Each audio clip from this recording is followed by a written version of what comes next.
I could have danced all night. I could have danced all night. Hello, BookTube. My name is Juan. I am just one reader, your favorite Mexican singing booktuber. And I am here with the mid-year book Freakout tag, which is a super convoluted name for something that is just so simple and so great already. Let's not overcomplicate things, shall we? I'm just going to do this in one take, very simple, very fast-paced, very quick. So, the best book that you have read so far this year, 2022. I actually have two options. Emotionally, I think it would be Fool's Assassin by Robin Hobb. This is the first book in the Fits and the Fool trilogy, which is the last trilogy in The Realm of the Elderlings by Robin Hobb. This book, I cannot really talk about this book without spoiling it. I cannot really go into why it's so great, but it is one of Robin Hobb's greatest and best written books. So this one emotionally, but also Black Swan Green by David Mitchell. Oh my effing God, for the love of the mother of God and everything that is good. And this book is seriously underrated. It's underread. I don't really see a lot of people here on BookTube even discussing this book or reading it.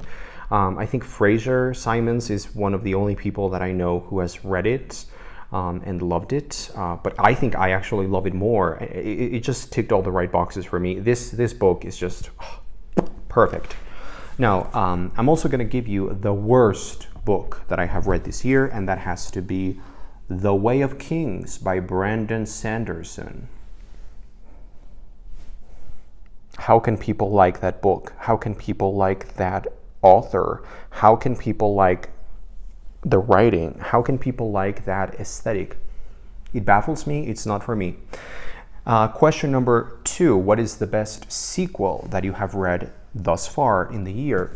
The Last Argument of Kings by Joe Abercrombie. This is the third and final book in the First Law trilogy, and this is really exciting. This was one of those enthralling, like addictive and just mind-blowingly good experiences of reading fantasy as an adult. Everything in this book just made me go, yes, this is how you write a fantasy sequel that is also the final book in the trilogy. It was just perfect. I was like, I wanted popcorn reading this book. Number 3, a new release that you haven't read yet, but you want to read. I don't care about new releases, so I'm just going to skip the question. Number 4, what is the most anticipated release for the second half of the year? And I actually have a book that I really desperately need to own a copy of and just adore. I know I will adore the book, and that is the sequel to Less by Andrew Sean Greer. That book, Less, was just one of my favorite books in 2018, I think it was, and I cannot believe that we will have a sequel this year. I am so eager to love that book. Question 5, what has been your biggest disappointment? Oh, The Changeling by Victor Laval. This book had a lot of ingredients that I thought would just make me like love it to death. The book started out really good, and then it happened. This is one of the most atrociously bad books. Like, it is garbage. This book is actually garbage. I don't want this in my home. I'm just waiting for the year to be over so that I can just remove it from my shelves. Number 6, what has been your biggest surprise?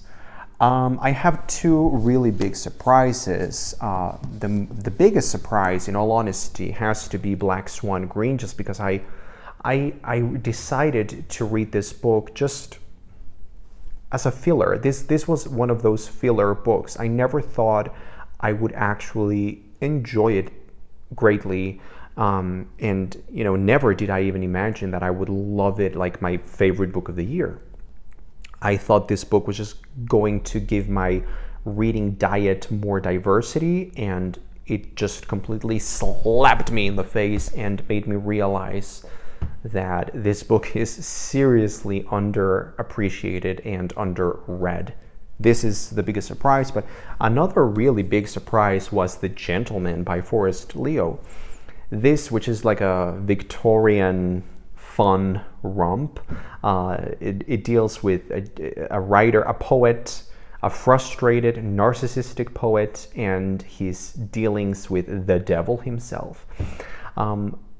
I expected this book to be funny, haha, that's it. But no, it was actually really good and really beautifully written. I really loved the voice of the character, of the protagonist, of the narrator. Really, really enjoyed it. What is number 7? What is your favorite new author? I don't have a favorite new author, but if I had to say an author that I read, that I discovered this year, and I am just going to read probably everything that he has written, is Joe Abercrombie. That man has a unique writing style and a voice for his characters that I really love. Question number 8. Your newest fictional crush. Because I am 16 years old and I just love reading crushes, fictional crushes. No. But what I will tell you is, just look at the picture of Forrest Leo, the author of The Gentleman. That's all I'm gonna say. Anyway, question number 9. Your newest favorite character. That has to be B from Fool's Assassin. I'm not gonna say anything else because spoilers.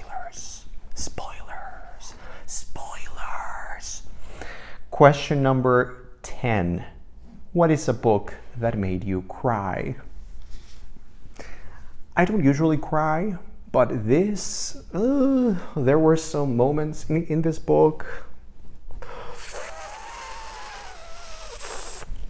Question number 11. A book that made you happy.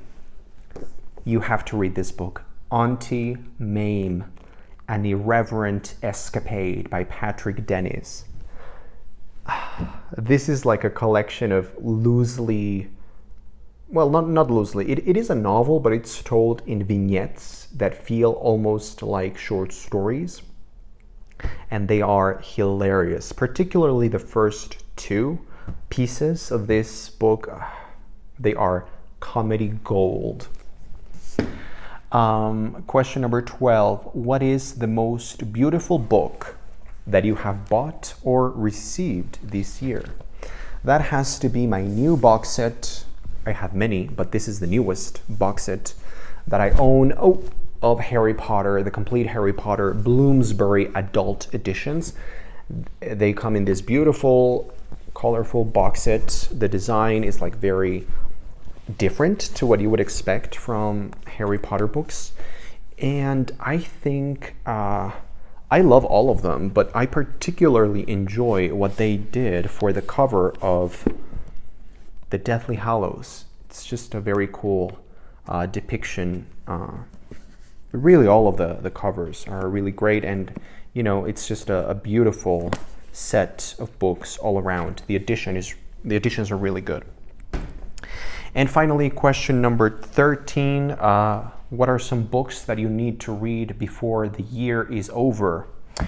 This is a very hard question for me because I have been stuck in a reading slump for at least a month. But I will say that I want to complete Robin Hobb's Realm of the Elderlings, absolutely. I want to read more Joe Abercrombie, absolutely. I want to start reading Tad Williams, The Dragonbone Chair. I want to read, I don't remember what else I wanted to. Well, I want to read Less is Lost by Andrew Sean Greer. I would love to try Gormenghast by Mervyn Peake. I have the book right there, so I'm just looking at, Mervyn Peake. And in all honesty, I think I will reread Harry Potter just because I've had this craving for Hogwarts and J.K. Rowling's writing for a few years now, and I just recently watched the HBO Max 20th anniversary thing, the special that they did, and I was just like, yes, I need more Harry Potter. So that is the mid-year book freak out tag. I hope you enjoyed it. That's it. That's a wrap.